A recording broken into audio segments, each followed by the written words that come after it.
그냥 우리 저 평면에 그린 게 아니고 그놈을 공간에 그린 겁니다. 4차원짜리를 한 차원 낮춰서 공간에 그린 겁니다. 자, 그럼 이 공간을 다시 이제 이걸 잘 붙여서 아까 저 뭡니까? 평면에 있는 전개들을 붙여서 정육면체를 만들었죠. 그럼 이제 공간에 있는 걸 어떻게 잘 붙이면 4차원에 있는 초입방체가 되는데 어떻게 붙여야 될까요? 자, 3차원 거를 만들기 위해서 2차원에서는 몇 차원 거를 붙였습니까? 바로 1차원 걸 붙였죠. 즉 3차원에서 2차원 전개를 가지고 1차원의 선을 붙여서 3차원을 만들었습니다. 4차원에서는 어떨까요? 4차원 걸 만들기 위해서는 3차원의 전개들을 가지고 2차원의 면을 붙여야 될 겁니다. 자, 그런데 면을 붙입니다. 근데 거기도 이제 이 전개들을 보면 같은 번호가 막 돼 있죠. 같은 번호 있는 것끼리 붙입니다.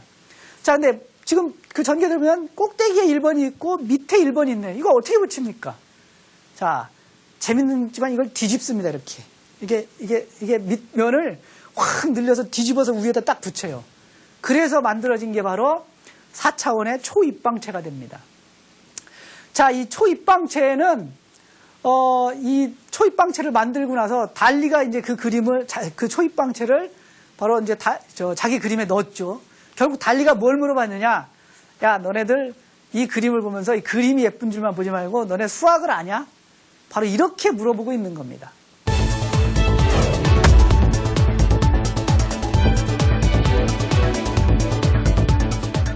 자, 앞에서 지금 차원을 어떻게 얘기했습니까? 1차원, 2차원, 3차원 이렇게 얘기했죠. 뭐 더 크면 어땠습니까? n차원 이렇게 얘기했죠. 근데 그런 수들이 다 뭡니까? 정수입니다. 정수, 자연수. 0 빼면 다 자연수죠. 1차원, 2차원, 3차원, 4차원 이게 다 자연수입니다. 다 자연수인데 차원에는 과연 자연수 말고 다른 차원은 없을까요? 뭐 2.5차원 뭐 이런 건 없을까요? 뭐 있습니다. 왜 없겠습니까? 없으면 이제 오늘 제가 이런 얘기를 하지도 않겠죠. 바로 그런 차원을 갖고 있는 게 바로 프랙탈입니다. 자, 프랙탈은요. 브누아 만델브로라는 사람이 처음으로 이 프랙탈에 관한 얘기를 많이 했었는데요. 이 조각난, 아주 잘게 조각난 도형이라는 뜻을 가지고 있습니다. 이 사람이 뭐라고 했냐면 처음에 프랙탈을 얘기할 때 아무리 확대해도 같은 모양이 들쭉날쭉 계속되는 도형을 프랙탈이라고 했습니다. 바로 자기 복제죠. 여러분들 이런 프랙탈을 찾을 수 있는 것 중에 하나가 바로 우리 자연계에서도 아주 빈번하게 나타나고 있죠. 고사리라든지 고사리는 입이 어떻습니까? 크게 이렇게 모양이 되어 있는데 그 잘게 자지잔 하나하나가 전부 다 이 큰 모양을 따라가고 있습니다. 그 다음에 여러분들 밖에서도 쉽게 볼 수 있습니다. 가로수 보세요. 가로수. 가로수의 화렵수 가로수를 보면 크게 이렇게 되어 있죠. 이 모양이 사실은 그 화렵수의 작은 입 모양하고 똑같다는 걸 알 수 있을 겁니다. 자, 그래서 이런 것들, 이게 또 물론 우리 몸에도 물론 있습니다. 그래서 프랙탈에 관한 얘기는 뭐 여러분들 많이 들어봤을 테니까 우리가 여기서 자세하게 하지는 않겠습니다. 자, 수학에서는요, 그 1차원인 선은 길이가 있어서 앞만 길게 느립니다. 이거 앞만 길게 느려도요, 2차원인 평면이 될 수 없습니다. 즉, 1차원인 선을 막 쌓아놓고 어떻게 해도 2차원인 평면이 안 된다는 얘기입니다. 마찬가지로 2차원인 평면을 가지고 앞만 많이 쌓아놓고 해도 3차원 안 됩니다. 왜냐하면 2차원 평면은 두께가 없습니다. 그래서 이게 쌓는다고 해도 이게 부피가 안 돼요. 물론 우리가 입체도형을 설명할 때는 차원을 늘릴 때 그런 예를 들어서 설명해 주죠. 그건 이제 여러분들이 이해하기 쉽게 설명해 주는 거고 실제로는 안 그렇습니다. 자, 그래서 이게 1차원을 가지고 2차원을 채울 수 없고 2차원 가지고 3차원 채울 수 없습니다. 그렇다면은 1차원도 아니고 2차원도 아니고 또 2차원도 아니고 3차원도 아닌 거. 즉 선으로는 채울 수 있지만 평면은 안 되고 평면으로는 어떻게 할 수 있지만 입체는 안 되고 뭐 이런 걸 한번 생각해 보자 이 말이죠. 바로 그게 프랙탈 차원입니다. 그리고 그런 프랙탈 중에서 가장 유명하고 처음에 소개되는 게 바로 코흐의 눈송이 곡선입니다. 이 코흐의 눈송이 곡선은 여러분 보시다시피 전부 다 정육각형 모양 안에 눈송이 모양. 자, 끝을 보시면 다 이 끝 모양이 다 뾰족뾰족 눈송이 모양 똑같은 모양을 하고 있습니다. 근데 그걸 확대하고 앞만 좋은 여러분들이 갖고 있는 성능이 막 몇천 배 되는 이 확대경이 있다. 그놈 가지고 확대해도 다시 그 선은 지금 봤던 그냥 겉에서 보는 모습과 똑같은 모양을 갖고 있습니다. 이런 게 프랙탈입니다. 그래서 결국은 계속 들쑥날쑥 하더라도 자기 모양을 똑같이 계속 갖고 있기 때문에 야, 이게 1차원 그런 모양으로 평면을 채우게 됩니다. 평면을 일부를 이렇게 점유하게 되죠. 그래서 아마 이게 직선은 아니고 그렇다고 평면도 아니고 이게 과연 몇 차원일까? 즉 1차원과 2차원쯤 사이에 있지 않을까?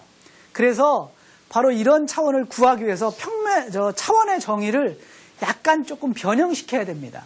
그래서 물론 이렇게 차원의 정의를 변형시켜도요, 기존에 있던 우리가 알고 있던 차원에 관한 성질들이 변화되면 안 되겠죠. 자, 그래서 이런 이제 그런 변화 없이 차원을 한번 다른 방법으로 정의를 해볼게요. 우선 여러분 이런 걸 생각합시다. 한 변의 길이가 1인 정사각형이 있네요. 이 한 변의 길이가 1인 정사각형의 둘레의 길이는 얼마일까요? 1, 1, 1, 1이니까 4가 되겠네요. 4. 넓이는 얼마입니까? 1 곱하기 1하니까 1 되죠. 자, 그럼 이제 이 정사각형의 한 변의 길이를 2배로 늘릴게요. 그러면은 2가 되겠네요. 그죠? 그래서 긴 변의 길이는 얼마가 되나요? 둘레의 길이는 얼마가 되나요? 4개가 있으니까 8이 되네요. 원래 1이었던 거에 몇 배가 됐나요? 2배가 됐죠. 넓이가 어떻게 됩니까? 넓이는 1이었던 게 2 곱하기 2 하니까 4배가 됐네요. 그죠? 즉 2에 2배를 늘렸더니 한 변을 2배 늘렸더니 그거의 제곱배만큼 넓이가 늘어났네요. 자, 그러면서 하나 더 생각해 봅시다. 저기 지금 각 변, 가로, 세로, 높이의 길이가 각각 1인 정육면체가 있다고 그럴게요. 자, 정육면체의 이 겉넓이는 얼마일까요? 이 정육면체니까 면은 6개 있겠죠? 6개가 각각 면이 넓이가 1이죠. 1. 그러니까 다 합치면 6이 되겠네요. 그런데 이 길이 6이고 부피는 얼마인가요? 1, 1, 1이니까 1이겠네요. 요거를 요 선의 길이를 2만큼 늘릴게요. 각 변의 길이를 다 모서리 길이 2만큼 늘린 겁니다. 그럼 부피는 얼마가 됩니까? 아까 계산해봤죠? 2 하면 4 됩니다. 4인 부피, 넓이가, 겉넓이가요. 저 정사각형 하나의 넓이가 4가 되는데 그게 6개 있죠. 24로 되네요. 처음에 구했던 것보다 늘어났죠. 그런데 부피는 어떻게 됩니까? 부피는. 원래 부피가 1이었죠. 근데 2면 가로 곱하기 세로 곱하기 높이에서 다 2 곱하면 8이 되네요. 8. 2의 3승이 되네요. 그죠? 아, 그래서 길이를 1만큼 늘리면 평면, 즉 2차원은 2배만큼, 3차원은 2배의 3승만큼, 어떤 거에 몇 승만큼 늘어나는구나. 그래서 결국은 수학자 중에 하우스돌프라는 사람이 있습니다. 이 하우스돌프라는 사람이 차원을 다시 정의합니다. 어떻게 하느냐? 어떤 도형을